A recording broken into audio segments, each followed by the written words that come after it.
So welcome everybody. My name is Nina Jane and I am one of the programming librarians at the Cary Memorial Library in Lexington, Massachusetts. I know we have fans here from all over the place, so I want to make sure that you know that we're on the East Coast. So we're really excited to have you all here and these wonderful, amazing authors who I will introduce in just a minute. But before that, I want to let you know we are recording this session and we are live streaming it on Facebook. You can so if you're, if you get kicked out or for whatever reason, you can go over to Facebook. We do have captions on this program and you can enable them. And I will put instructions in the chat after we get started because we want it to be as accessible as possible to everybody. I would like to thank the Cary Library Foundation for supporting all of our adult programs. We could not do these kind of things without them. And you can buy signed books from Brookline Booksmith from any of these authors, Sarvenaz, Jen, Meg, and Alicia. Signed books, as you know, are like gold. So everybody should run out and get a bunch. I will put the link for that in the chat as well. We will be taking questions, so you can put your questions in the Q&A. If you need to, if you have a comment or a tech issue, please put that in the chat and I will be monitoring that. Okay, so now the good stuff. Today we have with us Alicia Rye, who writes award-winning, emotionally complex contemporary romance novels and is frequently sought as a speaker on a range of topics covering romance and media. I recently read her new book, which we are celebrating today, First Comes Like, which I loved because I really saw myself being Indian in that story. So that was really wonderful and I appreciated that.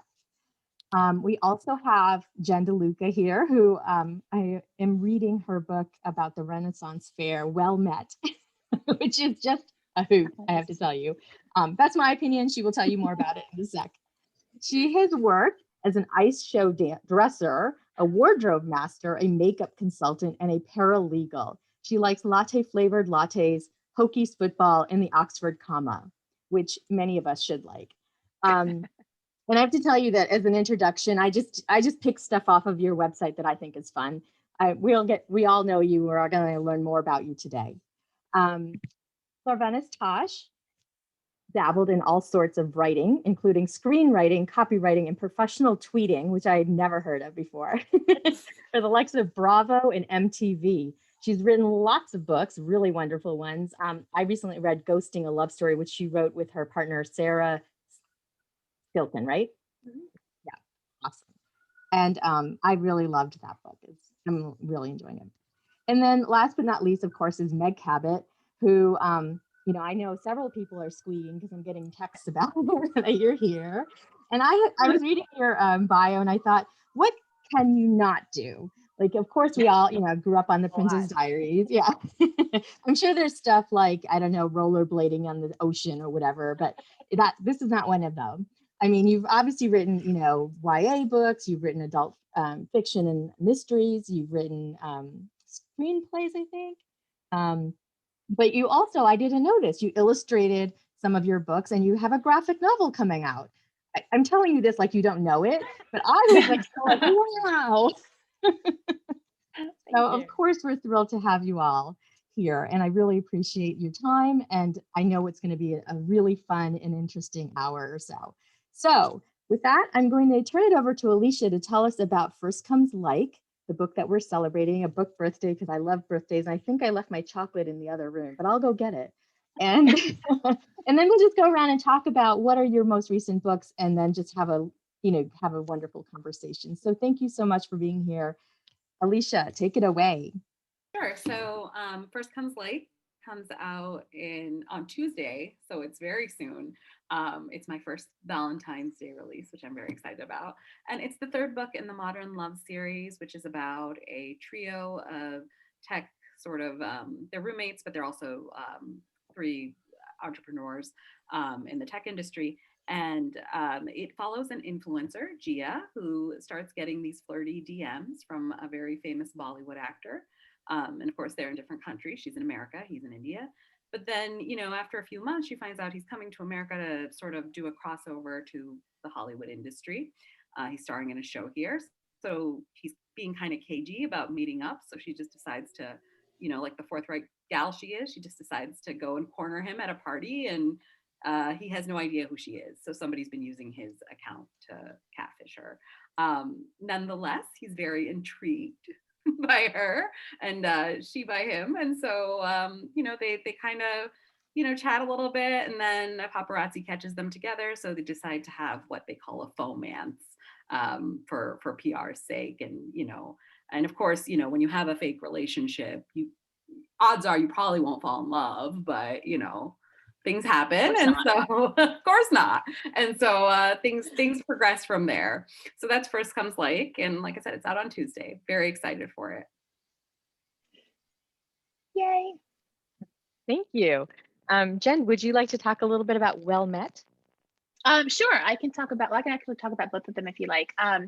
My first novel is Well Met, which came out last year, or gosh, 2 years ago now, 2019. It takes place at a small town Renaissance fair. It's about a woman who moved to this small town to take care of her sister who's been in a car accident.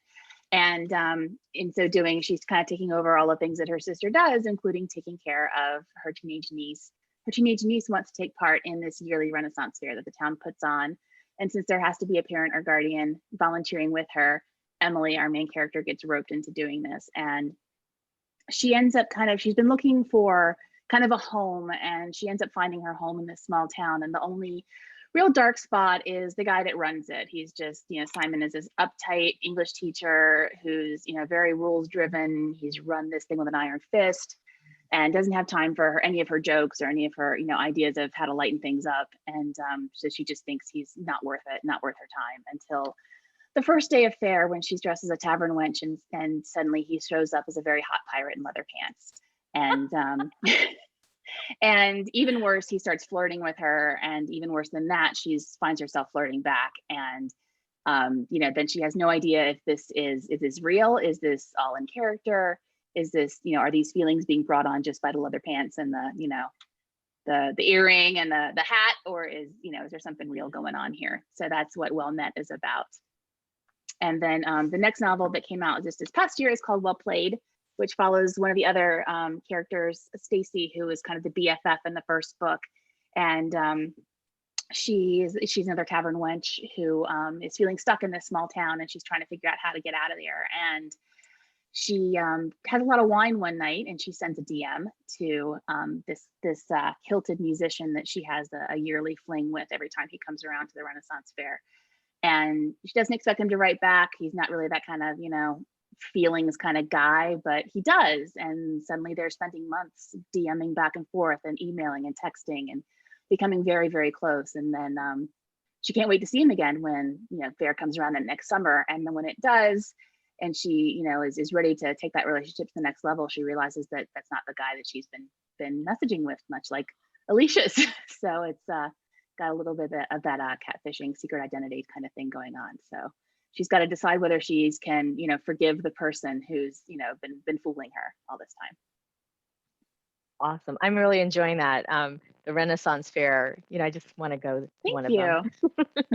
It's a lot of fun, and they mostly got canceled this year, you know, this past year. And yeah. I think they're starting slowly to come back online this year. So I have hopes of attending one again soon. I had dreams of the turkey leg. Sorry. Lots of people do when they go to a Ren fair. Sarvenaz, what about you? I know ghosting's not your most recent book, so feel free to talk about whichever book is most. It is actually my most recent book. And to follow the catfishing theme, this is actually about two dating profile ghostwriters who literally write copyright other people's dating profiles and try to get them to the first date. So they're like flirting, you know, as these other people. It's about, it was co-written with Tash Skilton, hence the Tash Skilton.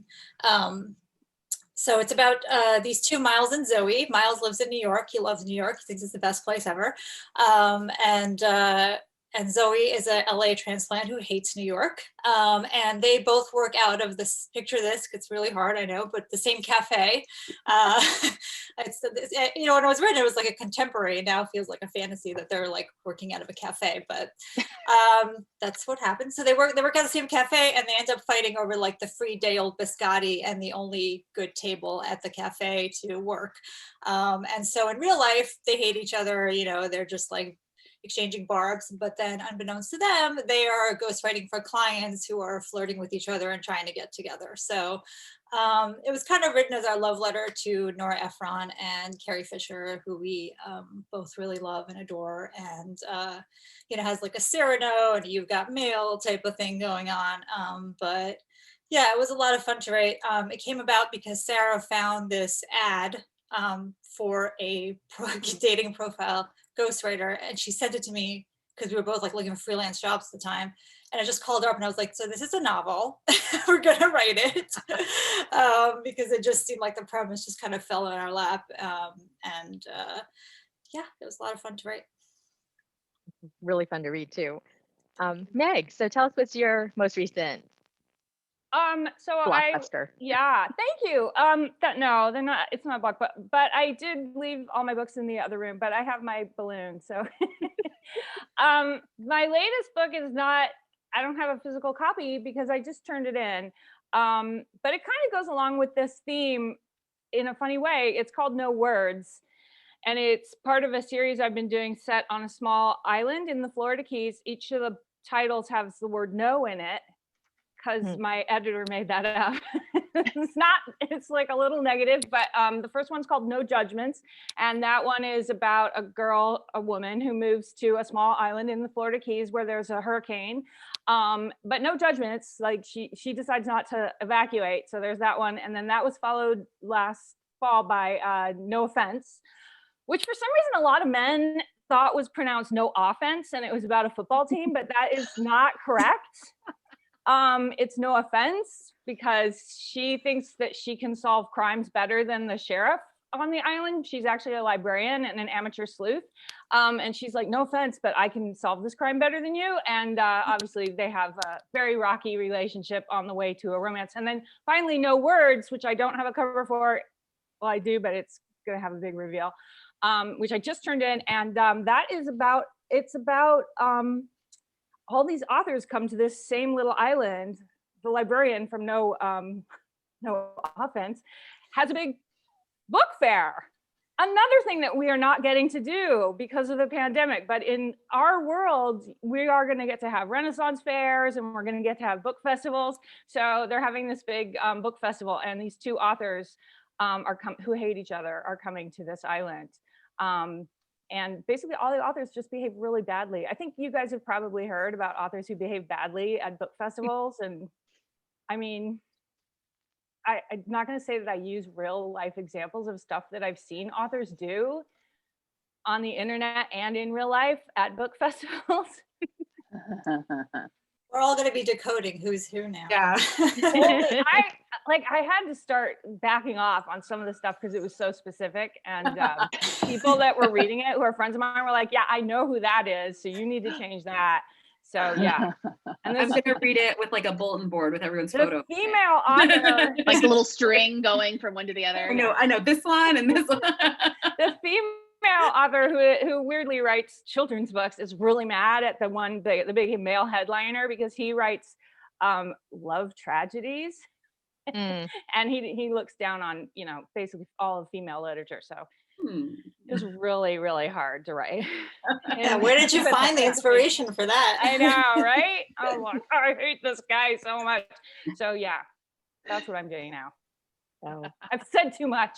So at the next book festival, all of your friends are gonna be like, "Oh, shh, Meg's coming." Shh. You're right. So the weird thing, I live in Key West, and the weird thing is we do have a book festival it was canceled this year, but every year we have a book festival, and I'm on the board. And I'm really worried I'm gonna get kicked off now. They're gonna be like, you told too much about us. So, but anyway, yeah, we're all gonna be getting to go to this book festival when this book comes out in September of next year. Oh, okay. Oh, yes. We'll be there. It's a date. Yeah. So I got a couple of comments which I think are really interesting. Meredith says that Sarvenaz, your book is such a love story to New York City as well. And Jennifer says, woohoo, librarian characters. I had to say that one. and everybody's looking forward to book festivals. I'm curious from you guys about this sort of topic of letter writing, DMs, finding each other through this. And I'm wondering if it's the sign of the times, that we're living in this place where it's so, I had never heard of catfishing until I read your books. So I was like, oh my God, I'm going to get catfished. But like, do you think it's indicative of like what's happening in the world right now that we can do these kind of stories as well? I think I'm going to start with Jen this time. Sure. Well, when I was coming up with the idea for Well Played, I really was kind of going off of a Cyrano riff more than thinking about catfishing. But of course, the modern day Cyrano is catfishing, and I kind of make an allusion to that in the book where they, the nerdier characters Simon and Emily, when they realize Stacy's predicament, they start talking about it in terms of Cyrano de Bergerac, and she's like, in this century we call it catfishing. You two are nerds. But I really did kind of come to it from the more classical literature standpoint, just because Well Met had a very much of a Shakespeare kind of thread and subplot. So I was really kind of wanting to go back to classic literature for another idea. But it was really interesting to see how easy it was to translate it into, that modern day context of, pretending to be someone that you're not and trying to be the person that you think that other person wants you to be, and to make them happy, which is, well-intentioned, but a little ridiculous too, because, at some point you're going to get found out and it's not going to be pretty. So, why are you doing this? And one thing that I found interesting in exploring this kind of story was, to me, I find like the different methods of online communication have these different levels of intimacy. And that's something that I mentioned too in the book, where, somebody that you might email, you might not feel comfortable texting, or if you feel comfortable DMing someone, having their phone number and sending them a text is still a different level of intimacy, even though it's all on the same device. So it's kind of ridiculous when you really think about it too hard. But that was something that I sort of thought about a lot too when I was writing this book, was that, at some point they go from, just kind of communicating on a Facebook page to communicating through email, which is more private. And then it goes from email to texting, which is even more like intimate. And then they, she sends some pictures and that sort of thing. So I thought that was interesting too, where you take all those different, like almost like levels of online communication and how the intimacy changes. Again, even though they're on the same device, they're all on your phone.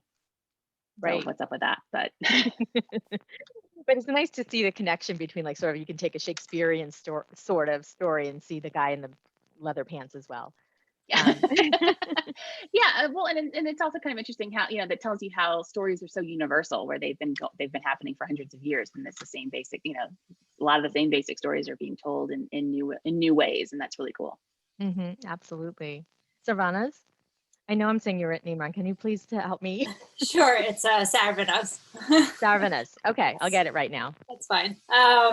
Yeah, so for us, for me, like writing contemporary love stories, it's kind of hard not to include DMs or online dating profile. That's how most people meet. It's how most people communicate. So it's just, I think it's just a natural thing.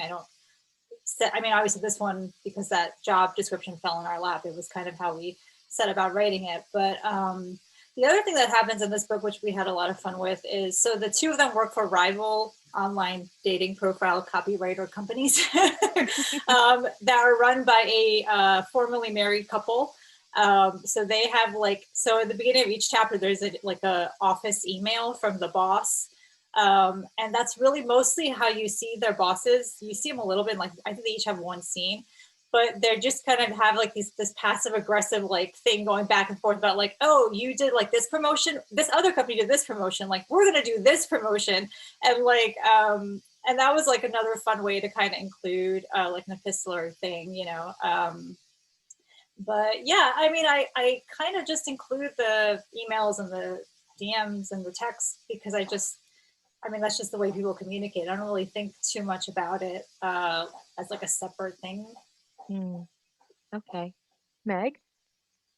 No, I agree. I think that that's just, people are living that kind of life right now, where they're constantly texting and emailing, and that's how we communicate. And I think that there's also something so fun about reading other people's mail. You feel like you are just vicariously, I mean, you're basically reading someone else's diary, and we all love that. We're so nosy. I mean, that's what gossip is so popular right now. I mean, I find myself constantly checking, e-news and Inside Edition and stuff, because it's a fun way to get yourself out of what's really going on, the horrible news that's going on. And I find that I've always loved reading novels that are written by letters or have, notes and stuff. And since I was a little kid, and I just think that that's just a really great way to tell a story. And I have been doing like epistolary novels with emails and stuff for a long time. And they're some of my most popular ones, obviously ones with diaries, because I think people do naturally want to read other people's emails and texts and get like little insights into their personal lives. So I think it's such a fun way of storytelling.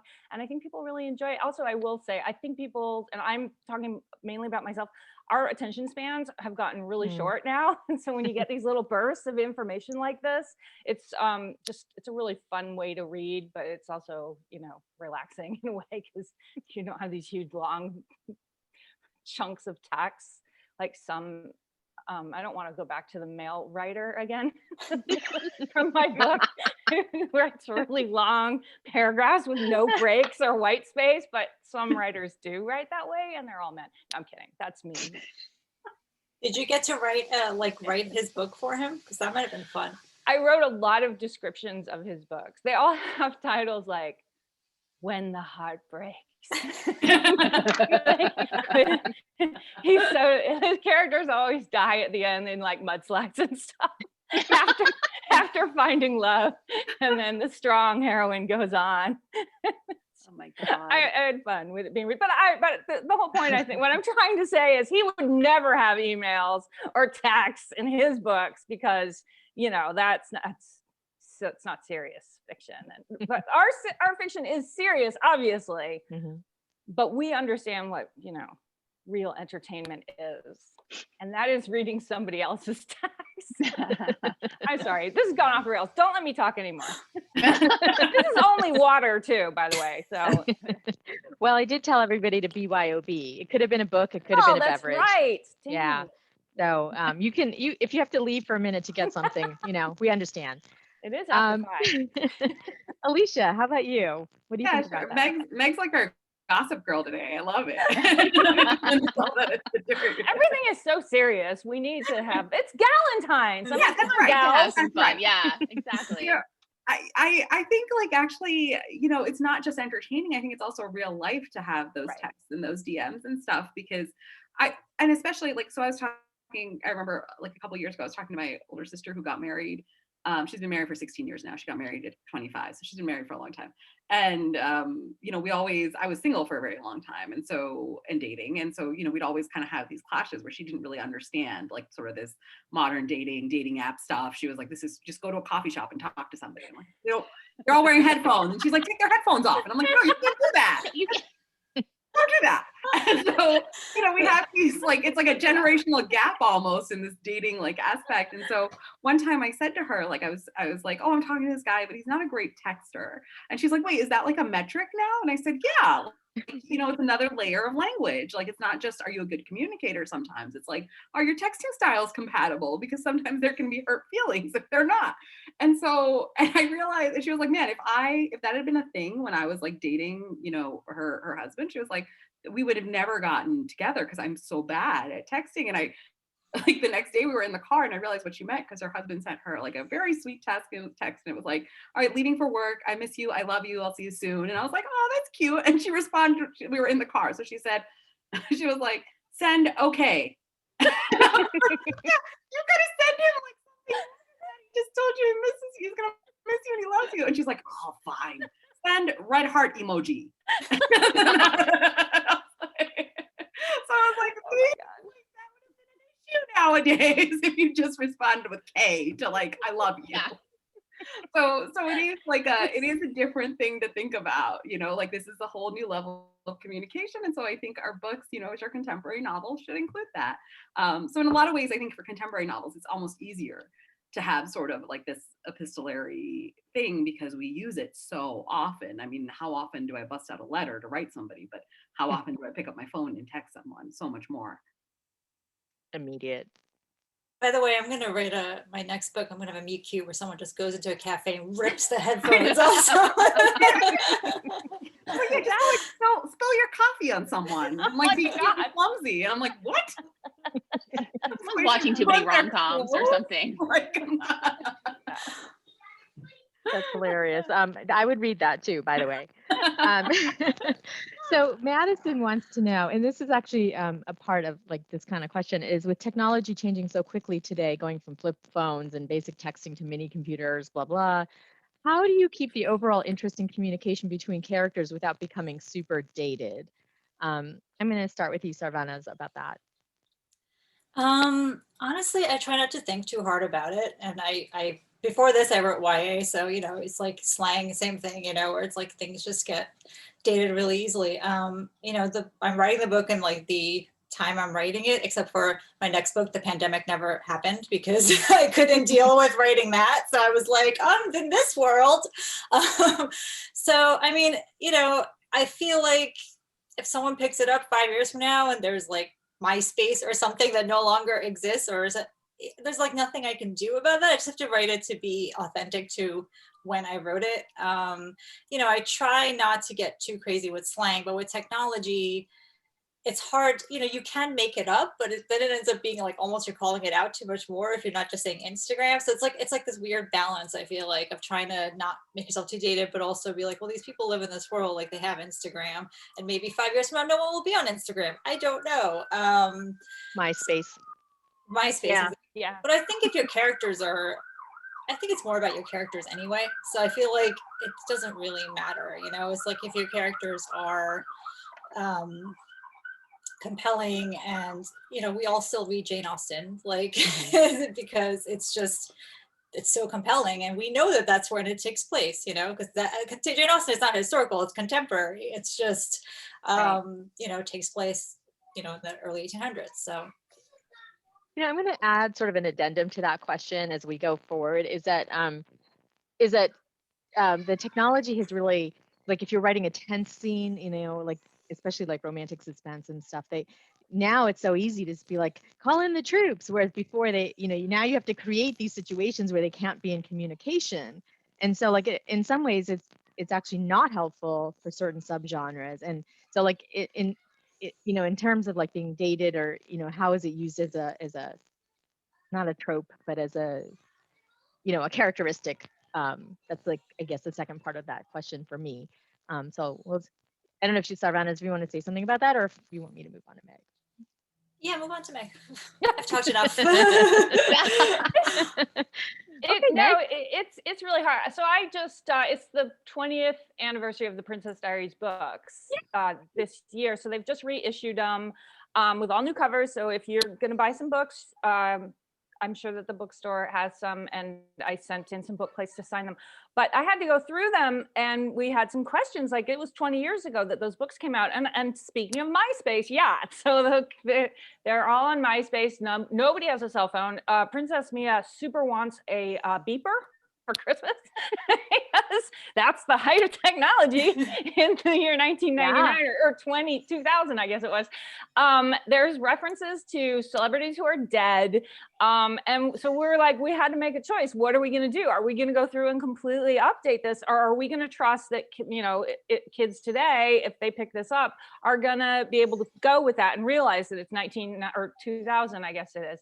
And so we decided that there was just too much. We couldn't change, the World Trade Center is still there. I mean, it's sad in some ways. So we just left it. And we, at one point, Princess Mia gives the boy she likes for Christmas a TV VCR combination. That's like the best gift that you could get back in those days, remember? And we're like, are kids even going to know what that is? But then we're like, they'll figure it out. So we left it. But that's what happens And I think that you're completely right. You have to just trust that your readers are going to be able to go with it. Not kind of like it's fun to read Jane Austen and not know what they're talking about. When Lydia says that she gets the bonnet and Lizzie goes, "That's a really ugly bonnet." And she's like, "I'm going to just rip it apart and remake it." And you're like, "Oh, okay, well that's what they did in those days. They just bought ugly bonnets and redid it." So I think that a lot of it is just like it's a glimpse of what those people's lives were like at that time. And so yeah, I think in some ways you don't really want to change it to something fake, like instead of calling it Twitter, you call it Tweeter or whatever, because then it is jarring to the reader because they know that you're making something up. So yeah, I've just been dealing with this and it's a lot. I have no answers. My answer is just leave it alone. Just use whatever is real. Well, Meredith says that you made the right call, so you're on the right track. Thank you. Yeah, it was hard. Poor Anna Nicole Smith. She's in that book a lot. Oh no. Yeah. Oh well. May she rest in peace. Alicia, that's a hard act to follow there. That is hard. I think so I called this series Modern Love, and when I did it, I kind of did it with a wink because there's nothing that really stays modern for very long, right? A couple of years max. But I think that's actually one of the great things about contemporary novels and contemporary romance novels in particular is that they really are just like a snapshot of time at the time they were written. And so, there's something really beautiful about that, about going back to those novels. I mean, I went back, I think it was like a Teresa Medeiros novel that I loved in the 90s, when I was first starting to read romance novels. I was a teenager and I absorbed that novel and I went back to it. And the first page, it starts with a fax machine. And I remember thinking, this is so amazing, but it does sort of bring you back, like it is part of that whole, and I was immediately snapped back to being a teenager reading that novel. And so, and the attitudes in it, I mean, everything is really just like a snapshot of the attitudes and the culture at the time they were written. And I think that is one of the greatest things about contemporary romance. And yeah, it is hard actually now, figuring out, I think it's harder now to write them because you have to figure out things that can't easily be resolved with technology because everything can be easily resolved with technology, it feels like sometimes. I don't my brother's 21, he's much younger than me, and we were watching what was it? It was Double Jeopardy, the movie. Excellent movie with Tommy Lee Jones, I think, or something like that. Very 90s movie. And he was watching it and he was like, well, why don't they just Google him? And I'm like, they didn't have that. And he's like, well, why don't they just, because he had to like fax like a picture of like the driver's license of the guy because he was like pretending to be someone else. And then they faxed the wrong driver's license with the guy with the same name. And he was like, man, you can never run and hide now. And I'm like, I know.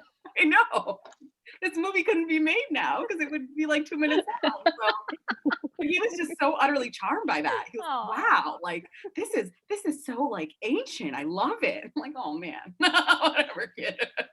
Makes us feel ancient. It was great. He still loved it. Like he loved the movie. And I think that's what, the hope is that 100 years from now, like these, like some woman in her 20s is going to pause in her like self-driving flying car and she's going to pull out one of our books and read them and still love them, even though she has no idea what a Twitter or TikTok is. Yeah. That's great. Well, you'll Isn't it cute? They had cell phones back then. Yeah. They had no cell phones. Yeah. So charming. Oh my God. So charming, so quaint. So vintage. Yeah. Oh my gosh. Wow. There was one time that my goddaughter came to stay with us one time and we were driving back from somewhere and her mother was with us and we were talking about, I think that's what we're talking about, like she's writing a term paper or something. So then we started, the mother and I start reminiscing about, when we used to write papers back in the day and how you had to use the card catalog and you didn't, you couldn't just look up all the stuff on your laptop and you couldn't Google and all of that. And from the back seat, she's like, yeah, but y'all got to live in the 80s. And it took everything I had to not just push her out of the car because I didn't want to hear about how retro my childhood was.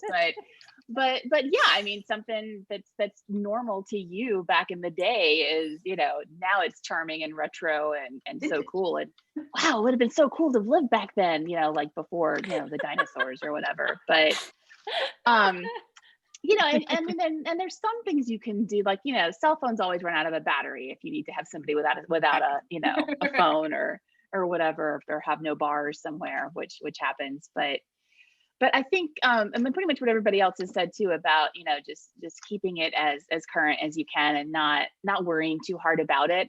I also try not to be too specific necessarily. I think I do mention Facebook and Instagram, but like, I'm not going to say like, I took out my iPhone 6, you know, which might have been the current one at the time I was writing it, but then by the time the book comes out, it's already like 4 generations old, you know, but so I'm not going to be that specific. I'll just be like, I took out my phone and not worry too much about those specifics and whether or not you're staying current. But I always say that's one reason that I don't think I could write YA, because trends change so fast. And I'm finding that it's especially true. I feel like it's more true now with all of us living in pandemic life. Like things happen and then they disappear like that, like sea shanties. You know, that was like massive for like a week and a half, and it already feels old. You know. That's true. But I mean, sea shanties were great for me. I promoted off of that for a few days, but because I've actually got a sea shanty in one of my books, so I put one in it worked too. out really well for me for a few days. And I was tagged in so many videos. Just about every sea shanty that came across, I was tagged somewhere in it. Did you see this one yet? Did you see this one yet? It was awesome. I mean, and I love it, so it was great. And it was so cool to watch. But it was pretty funny. I was like, oh, good, my brand. It's my brand. So I'm going to ask sort of a serious question here, and you guys can be as funny as you want about it. But so we, you know, like talking about like novels through the ages, I'll say, is you know, romance has really changed in the last 20, 30, 40 years. We did a program a few months ago on bodice rippers and what, you know, in the Me Too movement and things like that. And I'm really curious from your perspective, especially Alicia and Sarvenaz, like as authors of color, you know, how has the last maybe 5 years affected your ability to write the stories that you would like to write, or the 10 years or whatever? And I'm actually going to start with Meg, because Meg, you've probably been writing the longest, I'm going to say, if Princess Diaries is 20 years old. What have you seen as a change? And, you know, what do you think is the best part and the worst part, or maybe? Well, obviously the best part is and this is just in the last few years, the enormous shift. I mean, that there has been the romance industry. So I wrote my first romance novel in 1998. It came out in 1998. It was a historical romance, I guess you could say, bodice ripper, that I wrote under a different name. Mm-hmm. So my grandma wouldn't find out, and because she was good friends with all the nuns. And I remember I was really excited. I still was working a day job, and I had a lot of African American friends who we all read romance, and we went to the Barnes and Noble to see my book, and then it wasn't there, of course, because, you know, why would they have my book there? And they were like, oh, we're going to go check out our authors that we like. And so they went to the African American section, of the romance section.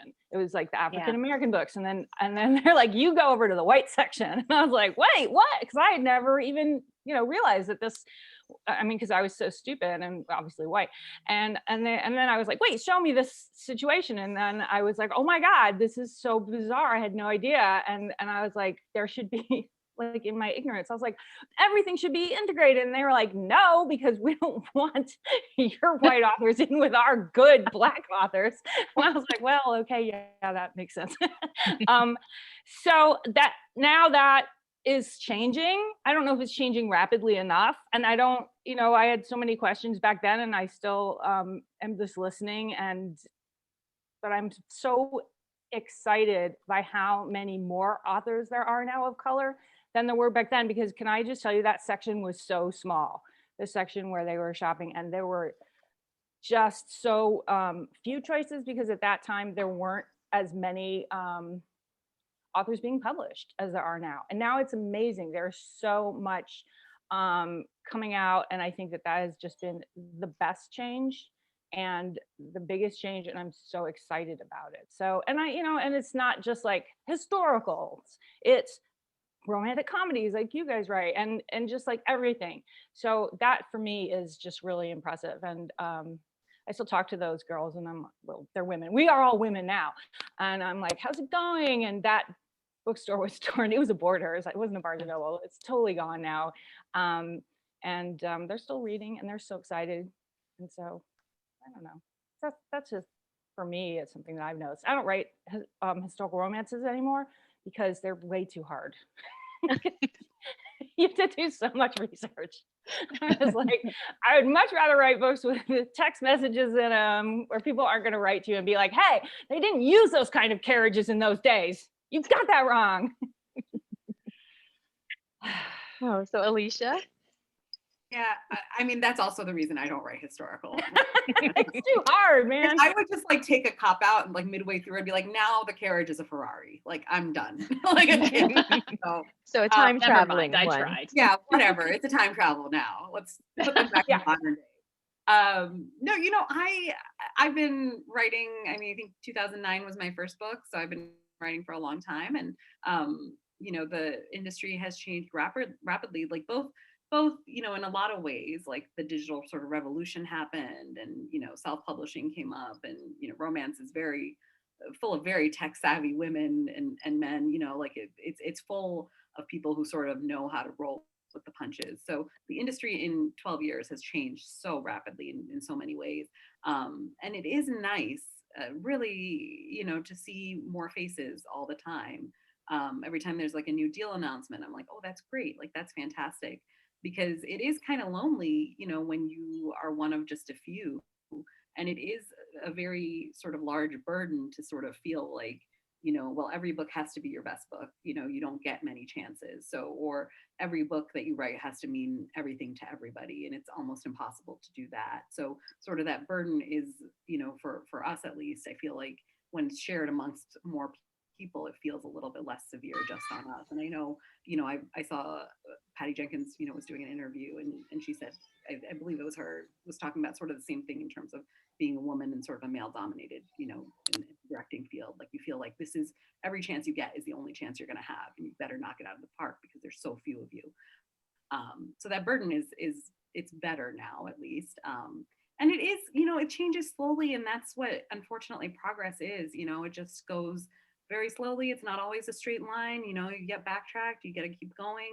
And so hopefully 10 years from now, it'll be like completely different than what it is now. And we'll still be saying it's going slowly and it's not a straight line. But you know, that's just the way the world works sometimes. But I mean, I'm very encouraged by the direction it's taking, the arc it's bending towards. Thank you. Jen? Yeah, I'm just basically nodding along with what Megan and Alicia have said so far. Is that change is happening and it's really great to see it, and it's really nice to see different cultures and different, you know, ethnicities represented. And it is slow. It's still slow, and I think it's one of those things where, you know, you'll see say 2 or 3 new book deals, and you're like, oh look, they're getting so many. No, it's not. That's 2 or 3. You know, it's not. When you actually look at the percentage, like the Ripped Bodice puts out that report basically every year of the diversity in romance publishing, and you think like, oh, this is really going in the right direction, and it is going in the right direction for the most part, but it's still a very slow climb where you think it's a faster climb, and I would imagine that it would be difficult to be in that position where, like Alicia said, where you're, you know, you feel like you're the one representing.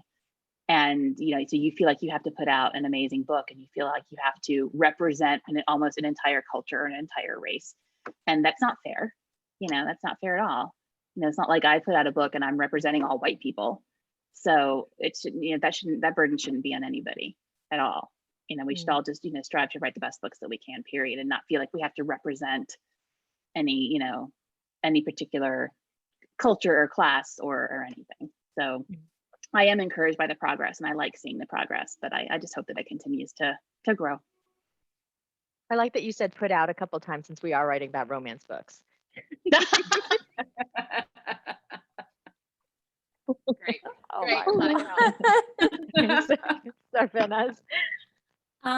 Yeah, so for me, I love rom-coms. I grew up on rom-coms, and like I'm like a more humorous, lighthearted comedy writer, and it started being very important for me to put, like, you know, people other than straight white characters into these like tropes and these archetypes and these like structures that I love, these like 3-act structures that I love.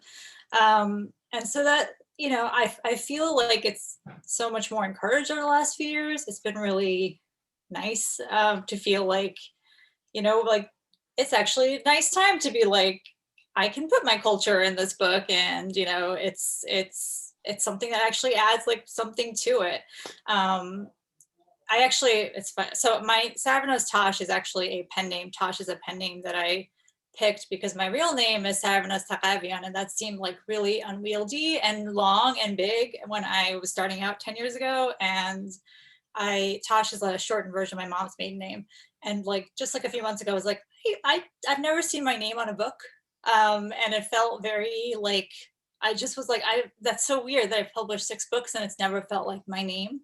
So I spoke to my editor, my agent, and I'm changing my name to like my real name because I just, I feel like I feel encouraged to do that, and it's like really nice. I mean, I wish I had done that before, and I've like had the gall on my own to be like, this is my name, just say it. But I grew up in the suburbs in the 80s and 90s, and I was very shy. My name felt like kind of a burden. I didn't want people to be like, because it was always like, oh, how do you pronounce this? And I just felt very like, I just want to like fade into the background. I don't want to be like, it's pronounced this way, but I do feel like that being in this industry and watching that shift has kind of helped me personally, I guess. And I hope that it's helped other people. I mean, it is encouraging to see so many more authors of color and different backgrounds and different abilities, starting to kind of tell their own stories. Mm-hmm. Thank you. I have to say that, sorry, I was just going to say that I can really identify with what you said about using your real name and growing up with that. My maiden name is Eastern European, and absolutely nobody could pronounce it. And so I was always Jennifer on the paper because they would just kind of look at it and wait for me to supply how you say it. And there was literally on the intercom in elementary school, someone spelled my name out over the intercom because they didn't even want to try to pronounce it. So I do feel that little bit of pain, and I really identify with that. Well, I was going to say, you're Sarvenaz, you're the John Mellencamp of this group then. You can I'm going to be Sarvenaz Cougar. No, you've been Sarvenaz Cougar. Now you're going to be Sarvenaz Mellencamp. It's so funny because my husband hates John Mellencamp like with a passion, so he's going to find this hilarious. Whenever it comes on the radio, I'm like turning it up. He's like, no. Great. Well, then I really picked at a scab there. Sorry about that. No, I don't have any issues with John Mellencamp. He just, for some reason, finds, I don't know. Okay, so I'm going to move some questions here from people that are in the meeting. Ashley on Facebook, Ashley asked, once COVID is passed, will you continue to do Zoom events for book tours so you can reach more people? You guys can just answer. I don't know if you want me to call on you for that one. Yeah, totally. Oh, I mean, yeah, it's great. You don't, because wear leggings and hang out in my office. So I mean, that's absolutely. Yeah, it's like a party up top, and then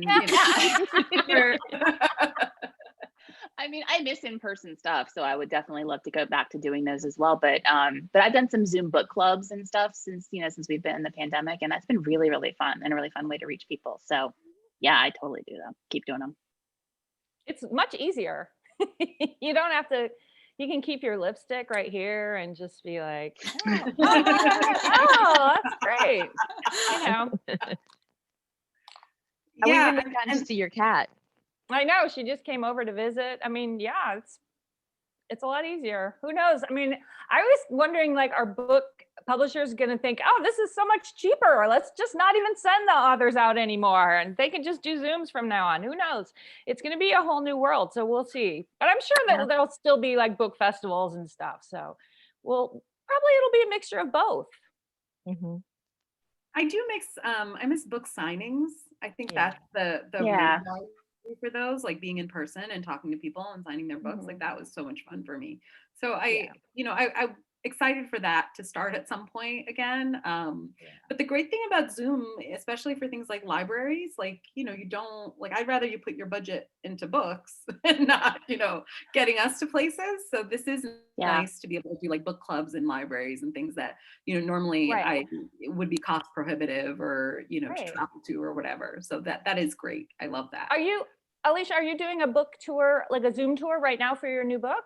Kind of. I mean, I'm just zooming into things. I don't know if it's officially a Zoom tour, but yeah, you know, we just lined up a bunch of stuff and we're doing some Instagram lives. Yeah, it is great. Like and this is now my second pandemic release because the other one came out the first month of pandemic, which was not fun. And God. Yeah, so hopefully, you know, this one goes a little better. So you're a pro. You're a veteran now. Yeah. This is like my second birthday. I'm good. Okay.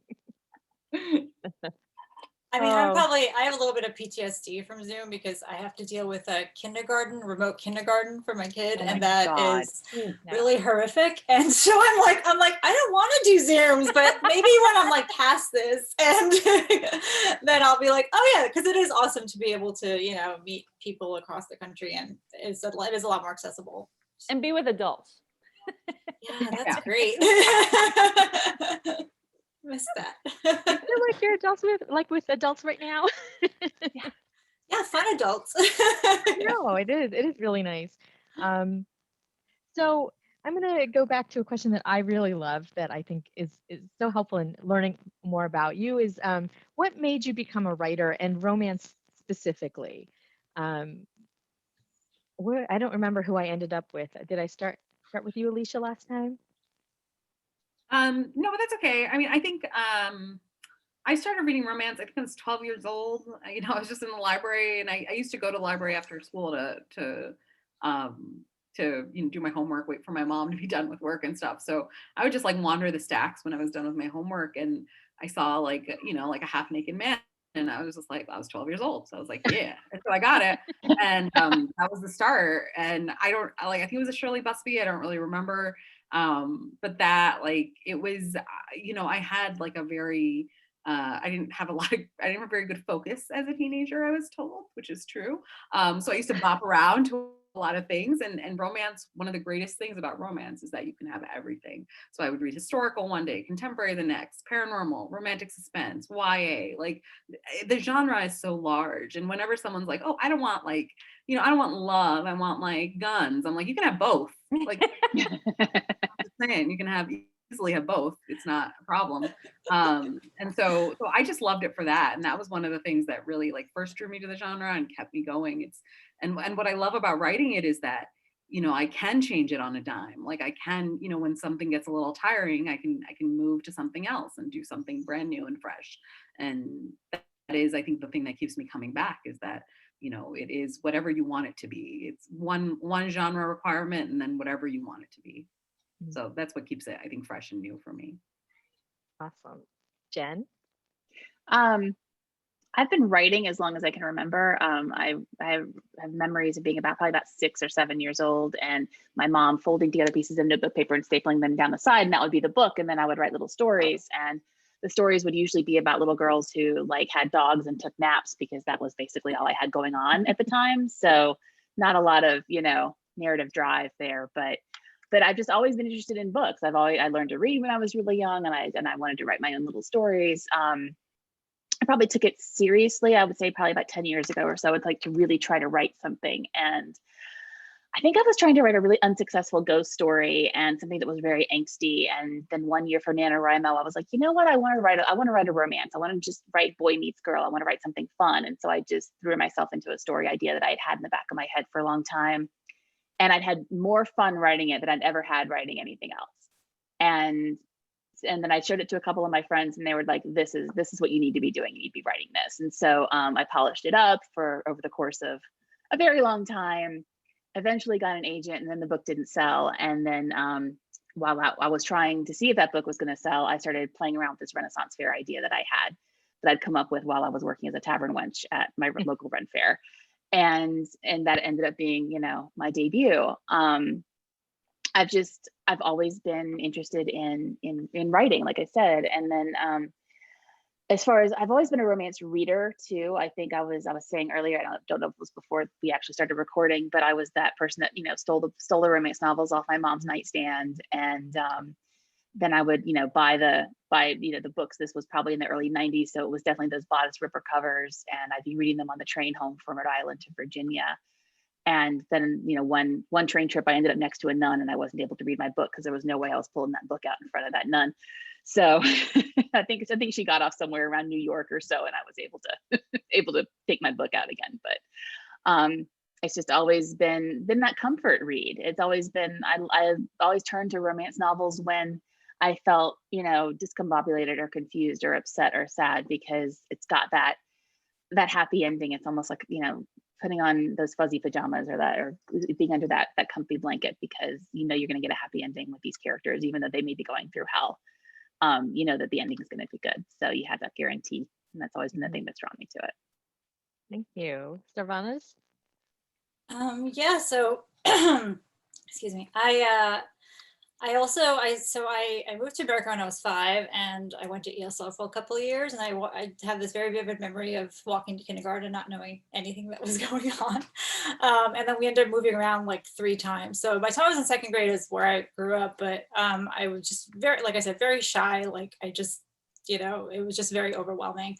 And my teacher started reading these Beverly Cleary books to us, and I don't know, something about that just like, I don't know what it was, but like something about it just opened up my world. And I would go to the library or the bookstore and just get all the Beverly Cleary books and the Babysitters Club books and the Roald Dahl books.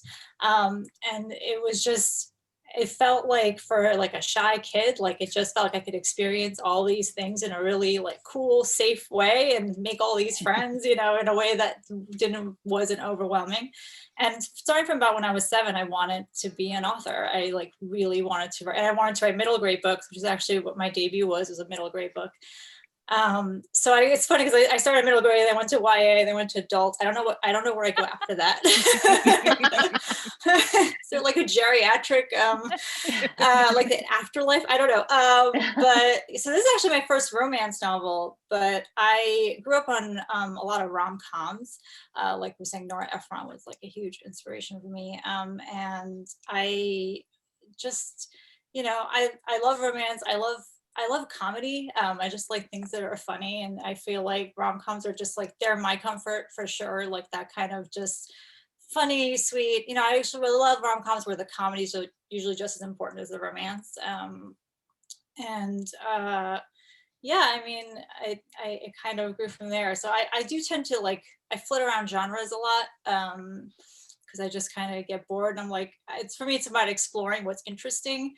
And this for this particular one, it really was like, can I pay homage to Nora Ephron in book 4? But yeah.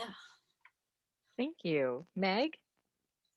So I was a lot like Alicia, that I went to the library all the time, and I found the romance section, and I never left. And I was really young, and I really liked it because the heroines were so empowered, and a lot of the books that I was really much younger than all of you, so a lot of the books at that time you didn't find heroines that were that empowered. A lot of them would die at the end. Not in the romance section though. In the romance section, they always persevered through incredible hardships, and then got their guy. And also usually they got like the planet, like they were saving the planet, or they were saving the estate.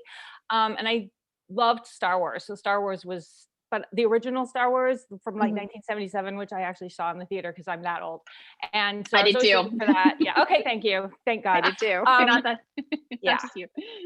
So I guess the first romance that I ever read that was like a really thick romance was Kathleen Woodiwiss, Ashes in the Wind.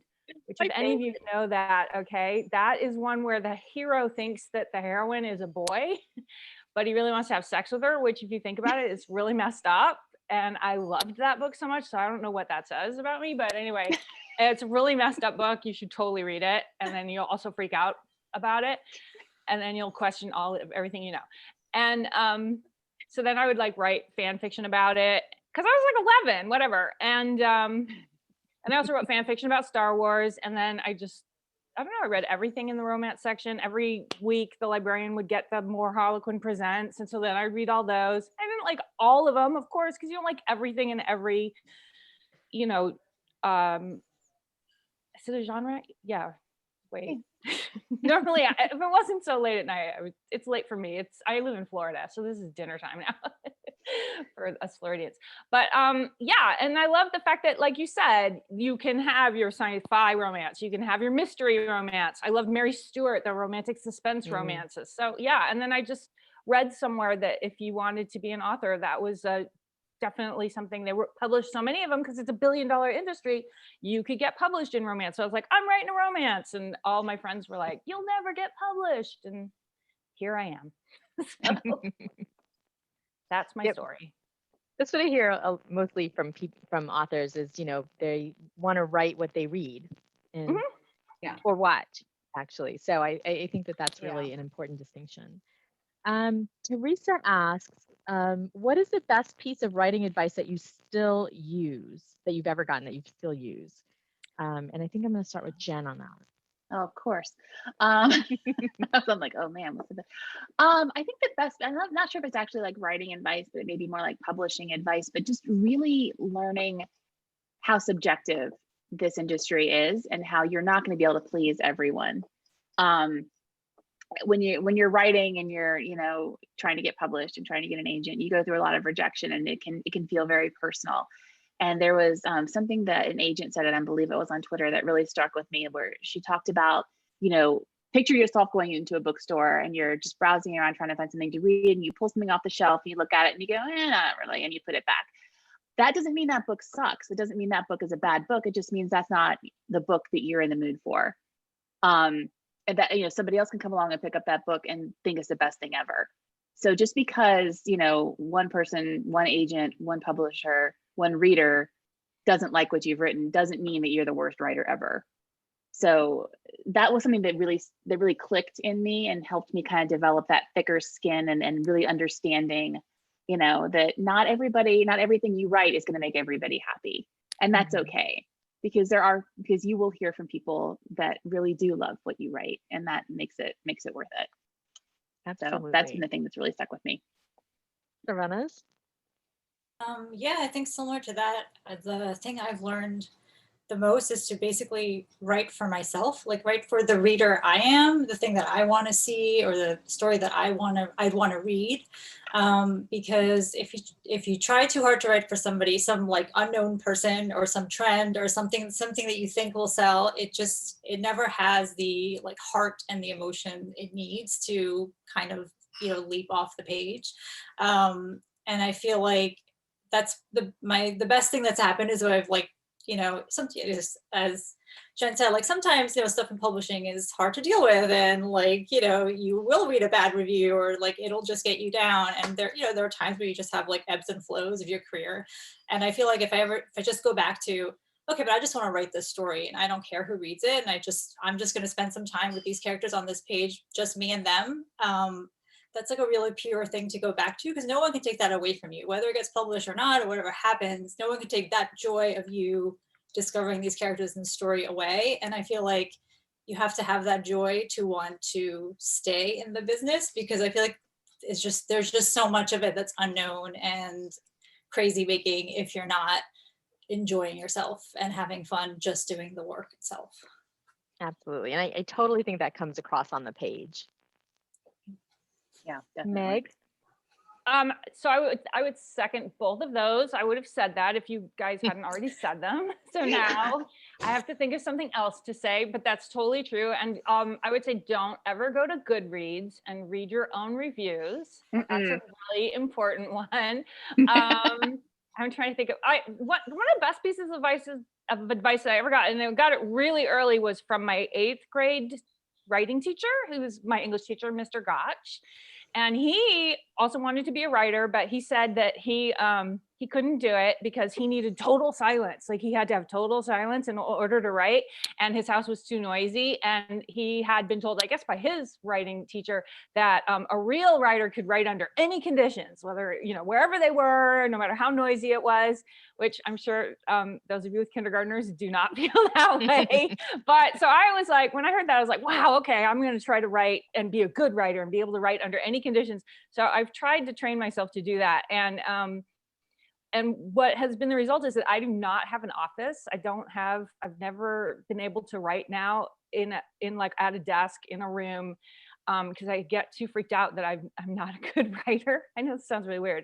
So now I just like float around and I take my computer wherever. I know a lot of people write in cafes and stuff. I've never been able to do that because that is too much stimulation, but I'll like write outside, or I'll write in the living room, or sometimes I'm in my dining room right now, because I have this weird thing that Mr. Gouch put in my head that to be a good writer, you should be able to write anywhere under any conditions. So, but I get interviewed all the time. And the thing they ask me, the number one thing they always want is a photo of my office.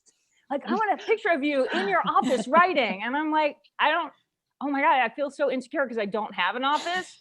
So I have to tell them that. And you don't need an office to be able to write. You can write anywhere, and if you have little kids though, yeah, you should get some headphones or something to drown out the noise. But it's really, I hear so many times from people like excuses, I can't write because I don't have an office.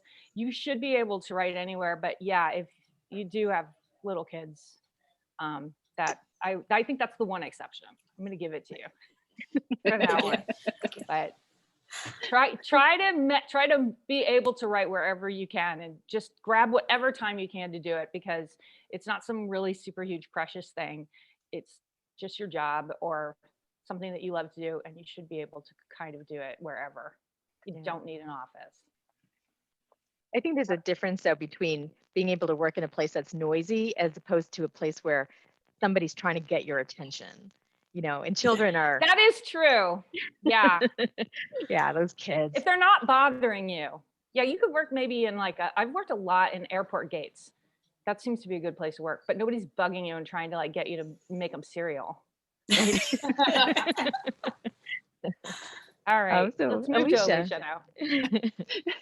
Yeah, I mean, I would add, in addition to the Goodreads reviews, not to name search yourself anywhere, because you might very well find someone talking about the fact that you have very big teeth. And I'm not speaking from personal experience, but it happens. So just be careful when you rude. That is so rude. Yeah, people are real rude on the internet. So maybe don't do that. Just to save yourself some existential dread about your teeth. So oh my God. I know it was a hard day. I've gotten so much good advice over the years, but I would, something that if anyone has a masterclass subscription, Judd Apatow does a masterclass, and it is, I'm not always a consistent fan of Judd Apatow movies, but it is an excellent masterclass on writing comedy. And one thing he said in there that really resonated with me was, you start with a very serious premise and then you make it funny, because that's kind of what life is. And I just remember, I always keep that kind of in the back of my head. You start with something life is serious, right? There's a lot of serious things that happen, but there's also a lot of funny things that happen along the way, depending on the characters in it. So that's just something I keep in my back pocket for writing sort of comedic rom-coms. They can be fluffy and light and no conflict and everything, but along the way things will crop up just like they do for everybody, and that's okay. They can have kind of bad things happen maybe, but it can still be funny and lighthearted and clever. So that is good advice. Because the best book to me, romance books, have a lot of heart in them. They they do tackle very difficult issues, but in a way that you can absorb them. Yeah, very much so. Those are my favorite books. Agreed. So I'm gonna just throw out a quick question for the group. Jennifer wants to know if any movie or a TV adaptation news is coming our way from any of you. No comment.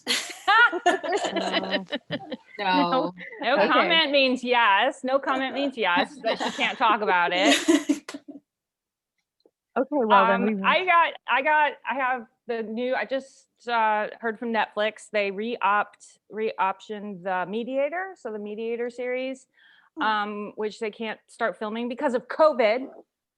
So we're taking another crack at the script. So I have that. For any Mediator fans, The Mediator is a series I wrote also in the year 2000. So you just hold on to the fact that you could write something 20 years ago and they'll start making something about it. And you have to start rewriting it because there were no cell phones back in those days. And so the script writer and I are like, okay, we got to rewrite this because nobody had a cell phone. It's kind of like when you watch those old Law and Orders and Lenny Briscoe is running down the street because he's got to go use a payphone to call the police. He is actually a police officer, but he didn't have a cell phone, so he has to call using a payphone. That's basically how all those books are that I wrote in the year 2000. They're like, oh my God, there's a ghost. Oh, I can't call anyone because I don't have a cell phone. So that's all. That's what I've been doing. Super fun. I do have a film agent, and I believe that the stuff is being shopped around, but there's no like news or anything like that. Just wait. I mean, one day Shonda's going to come and call it. Yes, I'd be fine with that. So yeah, Absolutely. I mean, I think asking that's when I'm getting that Netflix deal, but you know, keep writing those Ren Fair books with it. It'll happen. So yeah, fun. I keep telling them, like, yeah, well, we'll see, but I'm not. Okay, so what are you reading right now? What would you recommend? Like one book that you would recommend to people listening? All of your books. I'll make a list. I just read the Last Flight, which was like a thriller, mystery thriller kind of. Because I was reading the Bridgerton series and I was like, let me read something different. So I picked it up. It was really good.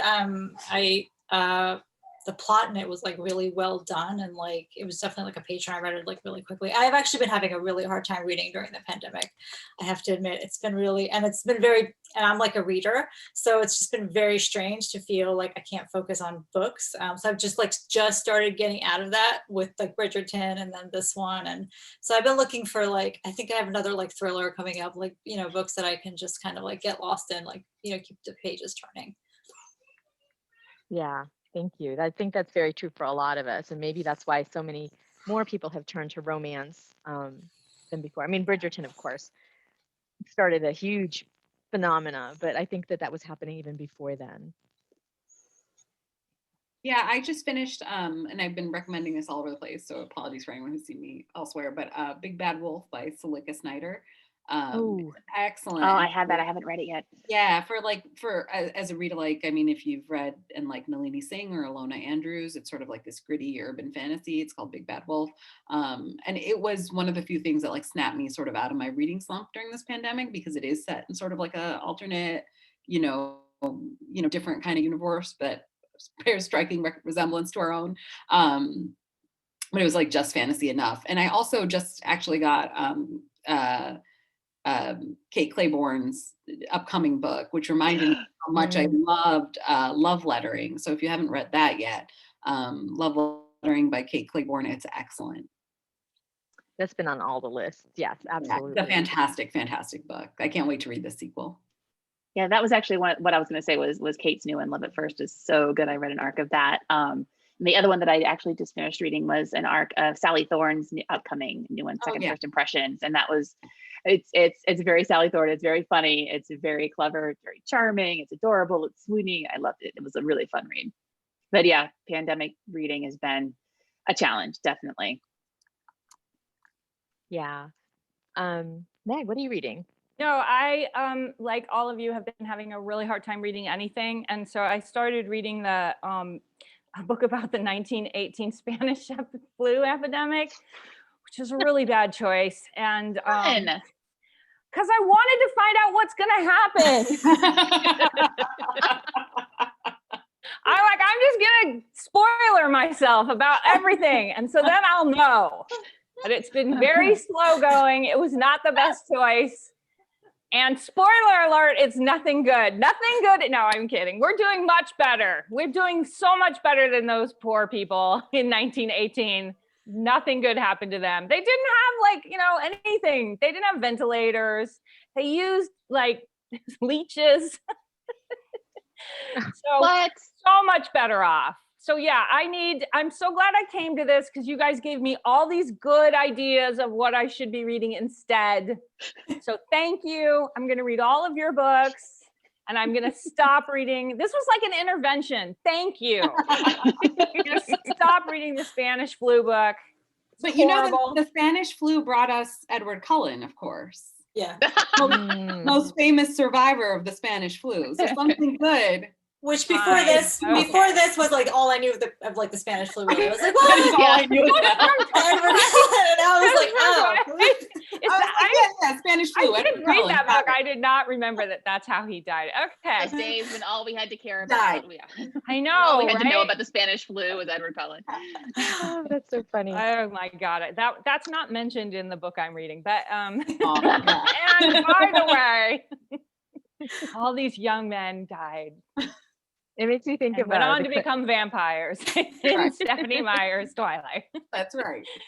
It makes me think of Presley Cole's Immortals After Dark, which is like one of my absolute favorite series. And they all die in horrific ways and come back as vampires, werewolves, whatever.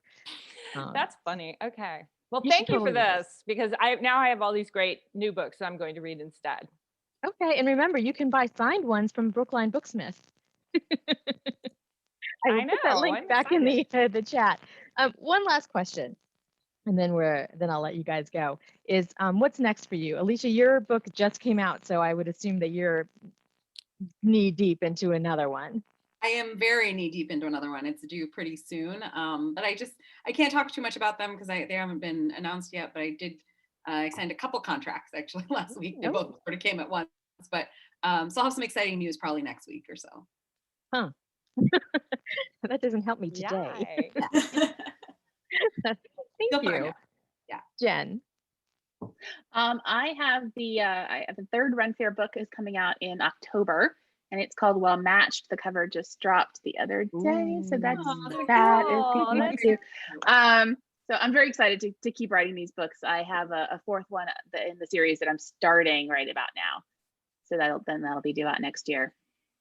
Awesome. I'll be looking for those. Sarvenaz? So we have one more Tash Skilton book coming in September. It's called Hollywood Ending. It's about this boy and girl in college who basically bond over this Game of Thrones-esque kind of fantasy show, and they are in love with each other, but they never tell each other, and then they have a big falling out. The show gets canceled.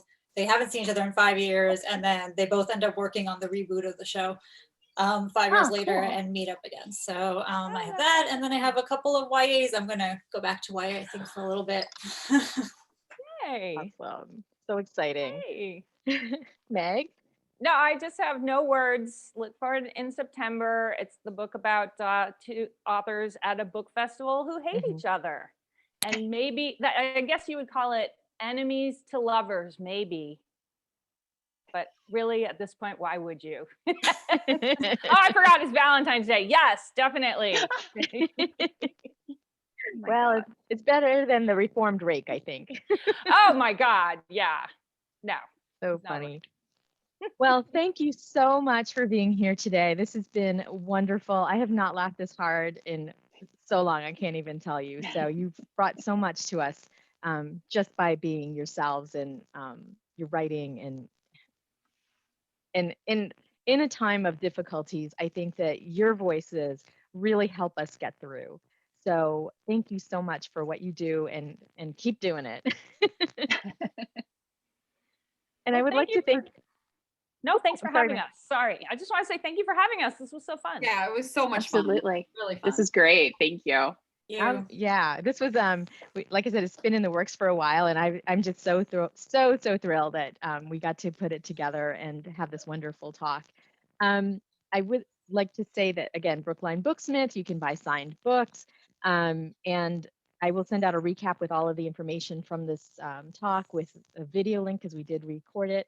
And I just wanted to say, read, read, read. I mean, these books are gold. And okay, First Comes Like. You can all hold up your books if you'd like.